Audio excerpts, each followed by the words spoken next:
Okay, thank you very much. Have a nice Christmas. You too. Thank you. Yay!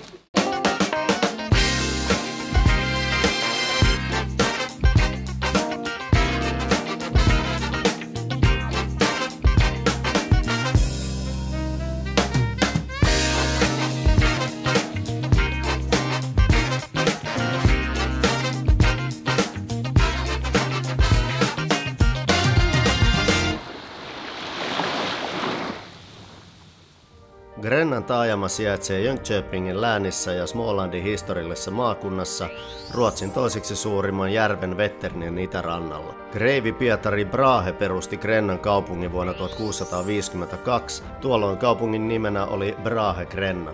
Grennan lähistöllä sijaitsevat Brahehusin linnan rauniot ja ne näkyvät hyvin E4:lta. Naparetkeilijä S.A. André oli kotoisin Grennasta ja niin on muuten polkkakriiskarkitkin ja ne kiinnostaa meitä. Huomenta. Ollaan tässä Gyllene Ytternin levähdyspaikalla ja eilen illalla tultiin tosiaan tähän Grennaan ja yövyttiin tässä Park for Nightin osoittamassa paikassa. Aika kiva, ihan tässä järven rannalla. Ja nyt ajettiin tosiaan tähän levähdyspaikalle, syötiin aamiainen, juotiin kahvit ja jatketaan tästä matkaa nyt tuohon Grennaan. Katsotaan, kuvataan vähän sitä Grennaa, minkälaista siellä on. Aika viileä, pari astetta pakkasta ja kova tuuli on. Nyt laittaa ainakin lämmintä päälle.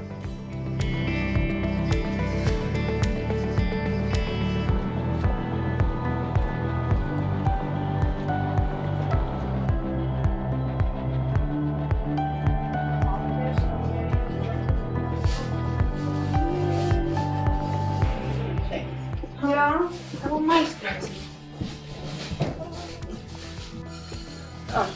Ne maistetaan. Onko siellä maistiaisia? Siistiä. Sen näin saa. Niin, kiitos. Skål.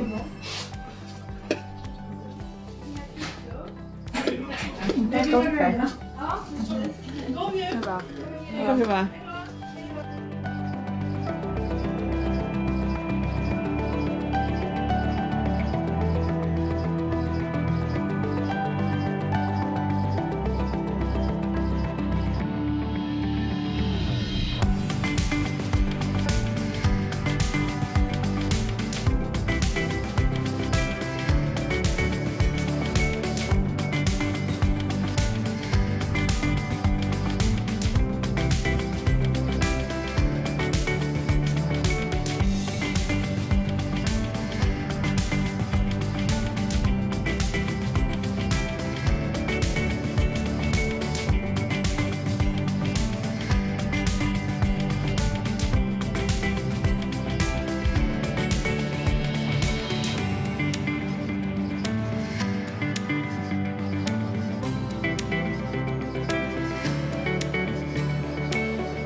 Granna hjärtan, Granna choklad, tällainen ihana tuubi, minkä voisi ostaa vaikka lahjat.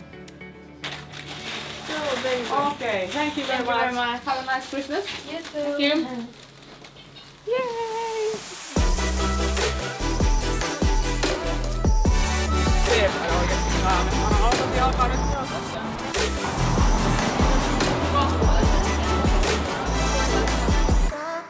Vähän hankalaa, koska me ei otettu nyt näitä muoveja näihin, koska safety environment. Kyllä. Environment. Me otettiin sulle pilli, koska sä haluut. Niin. Pelastetaan ympäristöä. Okei. Eli nyt pysähdyttiin tähän, päästiin tosta Grennasta, niin kauhean nälkä tuli, kun pyörittiin siellä Polkkakriisen tehtaalla ja pysähdyttiin tähän nyt Husqvarnaan sitten Burger Kingille ja pelastetaan maailma nyt, kun ei noi Sanna ja Selina niin ei ottanut noihin mukeihin niitä kansia, niin sillä me pelastetaan maailma. Tää on niinku healthy living ja No ei oo kyllä healthy living, mutta siis kilpikonnia pelastuu tällä. kilppareita pelastettiin tällä ratkaisulla, hei. Nyt on Grennas käyty, hampurilaiset syöty, vatsa pullottaa. Ei muuta kuin lähdetään nyt kohti Malmötä ja Finlinesin laivaa. Moro! Ruotsalainen gröna bollar. Tää on gröna tanko. Vihreä kuula ruotsalaisittain. Nyt on tsekkaus tehty. isolla ja tikettejä, electricity-tikettiä ja PIN-koodia ja passeja ja kaiken maailman lappuja ja lippuja. Nyt pääsee laivaan kohta. Ei vielä pääse, mutta tuonne sisäpuolelle pääsee. Mennään sinne. Nyt on päästy laivaan ja vähän ilta palaa syömään niin sanotusti illallisella. Kyllä niin nälkä ehti tullakin sitten hampurilaisten jälkeen. Vai mitä? Oli kyllä oikein. Semmoinen 6 tuntia sitten syötiin viikosta, niin kyllä vähän nälkä. No, mutta vedettiin tautus sen vähän pokatissa. Tultiin just syömästä takaisin hyttiin ja täytyy sanoa ruoasta, että semmoista reilua rehtiä kotiruokaa, maut kohillaan ja näin poispäin. Ja nyt on vatsa täynnä, pitkä päivä takana, niin ei muuta kuin pää tyynyyn ja nukkumaan. Moro! Joo, ollaan nyt autokannella autossa, odotetaan ulos pääsyä. Tuossa yksi rekka jäi vissiin tuohon mutkaan jumiin. Niin. Nyt se pääsi nyt se pääsi jatkaa matkaa, no joo. Kuitenkin eli ihan justiin lähetään ja nyt on jo vähän pirteempi olo kuin tuossa ruokapöydässä. Että, taas on vatsa täynnä, että katsotaan nyt sitten taas alkaako se ramasa tuossa ajoaikana. Mutta joo, nyt lähdetään. Tämmönen harmaa, lonkeroharmaa taivas. Ai niin, nyt tulee taas tää ihana. No niin, heti tuosta satamasta tullesta niin poikettiin tankkaa, oli melkein 50 kilsaa näytti range, niin poikettiin tuosta motorilta tietenkin tänne vähän sivummalle, ei tässä nyt ole kuin muutama 100 metrit tähän kylään, niin 1,29 litrahinta, että se on ihan edullista.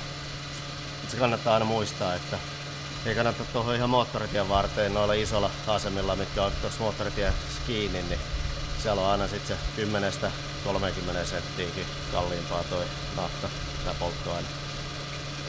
Nyt tankataan tää ja sen jälkeen ei muuta kuin urku auki tonne kohti etelää.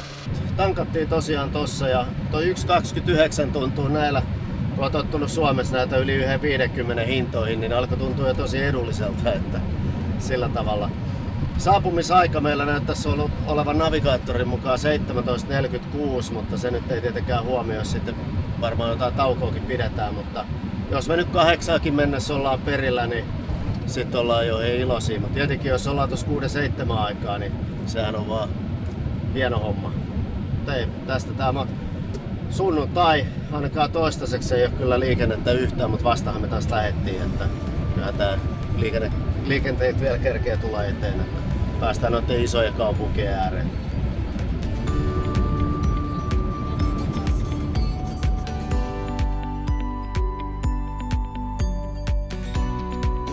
Aika hyvin on liikenne sujunut.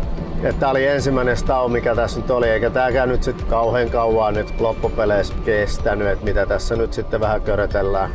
Muuten on matka mennyt mukavasti. Kyllä näkee niin kuin näin sunnuntaisin, kun ei ole rekkoja liikenteessä, niin täällä on aika vähän liikennettä, verrattain vähän liikennettä noin.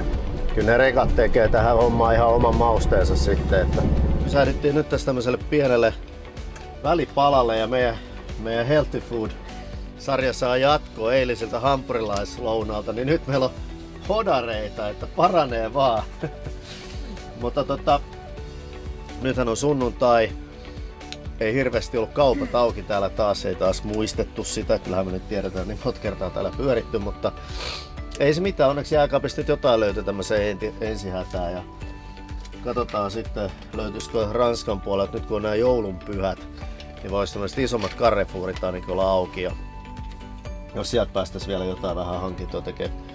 Sitten kun päästään illalla Raimsiin, niin jos virtaa riittää, niin katsotaan mennäänkö johonkin ravintolaan. Mutta voi olla, että aika väsynyttä porukkaa, että olisi kiva, kun olisi jotain vaan tähän näin. Jotain pikkasta suuhun ja unta päähän, mutta ei vielä voi tietää. Tää on tämmöstä. Mutta tästä jatketaan matkaa. Vielä olisi semmonen muutama tunti Raimsiin. Porukka on intoa täynnä ja jee. Jes, moro!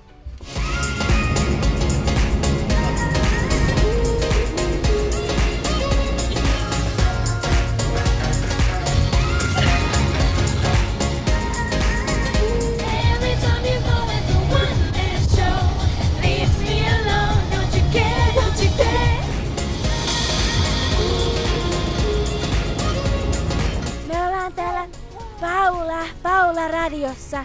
Me kuunnellaan Tomppaa, kaikki hyvät naiset ja herrat, varsinkin te hyvännäköiset miehet siinä eturivissä. Kuunnellaan Tomppaa yhdessä. Kiitos. Äänibreikassa. Kiitos, Paula kuittaa nyt ja lähtee ton vinkkailevan nuorukaisen matkaan. Ja Paula shown jälkeen saavuimmekin sopivasti Rhymesiin. Ei mun käyty tässä joskus. Joo. Aika makea näköinen. Nyt ollaan Rhymesin keskustassa. Tossa on muuten katedraali tuossa ylhäällä. Joo, mutta voi niinku tästä kuvata sitä. Mä vaan tästä sivuikkunasta yrittää. Katsotaan sivusta. On niin pimmeet, ettei näy mitään. Sekin tuli kuvattua nyt, niin ei tarvitse tulla huomenna aamulla. Vitsi. Mä menen tästä saatietaan ohi. Joo, nyt ollaan monien vaiheiden jälkeen niin selvitty tänne Rhymesin Air Camping Car parkkikselle. Ja tosiaan oli aika pitkä matka. Kesti kaikkeensa 13 tuntia, mitä meillä otti noin suunnilleen. 12,5 tuntia ajettiin. Niin kuin alussa näytti navigaattori, että 17.45 oltaisiin perillä ja loppujen lopuksi oltiin 21.15, että pikkasen myöhemmin. Toki siinä justiin pari taukoa ja käytiin katsoa jahka jos joku kauppa niin Saksan puolella kuin Ranskankin puolella auki, mutta ei ollut ja ei mitään. Sieltä sitten kuitenkin taas tämmöistä kurmeeta sitten Ötkärin pizzat löydettiin sitten yhdeltä huoltoasemalta. Kasvisversio. Toi. Kasvispizzaa. Vege. Vegepizza. Se on meidän kaikkien favorite. Siinä on vieras jäätä. Ice baby. Laitetaan nyt sitä sitten vähän iltapalaksi tohon, että nyt on alkureissu lähtenyt tästä vähän tämmöisellä healthy food meiningillä, että nyt ollaan kuitenkin onnellisesti perillä. Vähän pyörittiin tässä Rhymesin ympäri, oli muutamia Park 4 Night paikkoja, mitkä meni niinku vähän hutikutiksi. Sitten Air Camping Car apilta niin löytyi tää paikka ja siinäkin oli vielä se, että tää olikin viimeinen vapaa paikka tässä, että tässä on tämmönen 10 auto on ja nyt otetaan sitten toi pizza ja lasillinen viiniä ja laitetaan nämä päivän kuvaukset tuohon purkkiin ja lähdetään nukkuun ja huomenna lähdetään sitten katselemaan mitä tää Rhymes pitää sisällään. Ei muuta kuin huomiseen. Moro!